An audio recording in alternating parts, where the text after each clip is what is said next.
ถ้าผู้ใบสีฟ้าแมนเชสเตอร์ซิตี้บุกไปเสือนชนะทางฝั่งเจ้าป่านอตติงแฮมฟอเรสต์ด้วยสกอร์2-1ในศึกพรีเมียร์ลีกนัดที่18พร้อมทะยานขึ้นหลังจากฝูงของศึกพรีเมียร์ลีกสัวขาวโดยในเกมนี้ในครึ่งแรกจบลงด้วยผลเสมอกันที่0-0มาต่อในครึ่งหลังก็เป็นทางฝั่งทัพผู้ใบสีฟ้าแมนเชสเตอร์ซิตี้ที่บุกบี้ขยี้ทางฝั่งเจ้าถิ่นอย่างนอตติงแฮมฟอเรสต์พอนาที48ทางฝั่งทีมที่มาเยือนอย่างทัพผู้ใบสีฟ้าแมนเชสเตอร์ซิตี้ก็ได้เฮจากทางฝั่งเซอร์กี้แอซิดทางฝั่งเลียนเดอร์ซัดเข้าไปทำให้ทัพผู้ใบสีฟ้าแมนเชสเตอร์ซิตี้บุกมานำทางฝั่งเจ้าป่านอตติงแฮมฟอเรสต์ด้วยสกอร์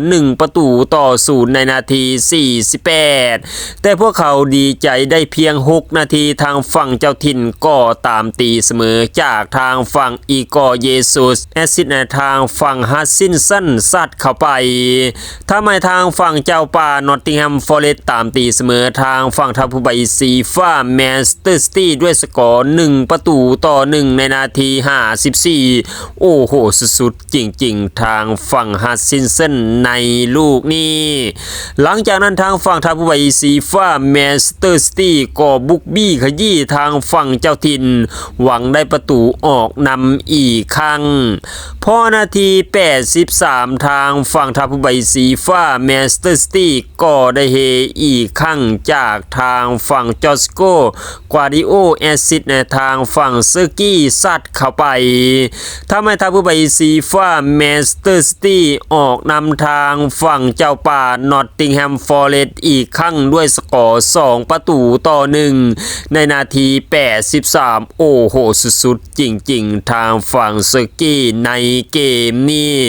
ยิง1จ่าย1หลังจากนั้นทั้ง2ทีมก็ทำประตูเพิ่มมาได้ทำให้จบลงด้วยชัยชนะของทัพผู้ใบสีฟ้าแมนเชสเตอร์ซิตี้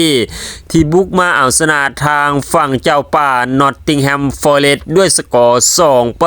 2-1ในศึกพรีเมียร์ลีกนัดที่18หลังจากจบเกมทางฝั่งผู้ใบสีฟ้าแมนเชสเตอร์ซิตี้เก็บได้อีก3คะแนนใน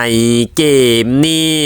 สถิติหลังเกมบ่งบอกอย่างชัดเจนว่าทัพผู้ใบสีฟ้าแมนเชสเตอร์ซิตี้ในเกมนี้พวกเขาเหนือกว่าทางฝั่งเจ้าถิ่นอย่างนอตติงแฮมฟอเรสต์ทุกขบวนท่าทุกคู่แบบโดยสถิติการครองบอลทางฝั่งเจ้าถิ่นอย่างนอตติงแฮมฟอเรสต์ครองบอลไปเพียง 34% ส่วนทางฝั่งผู้ใบสีฟ้าแมนเชสเตอร์ซิตี้ถึงว่าจะเป็นทีมที่มาเยือนแต่ในเกมนี้พวกเขาครองบอลไปถึง 66% และในเกมนี้ทางฝั่งเจ้าถิ่นสร้างโอกาสยิง7ครั้งเข้ากรอบ2ครั้งเป็น1ประตู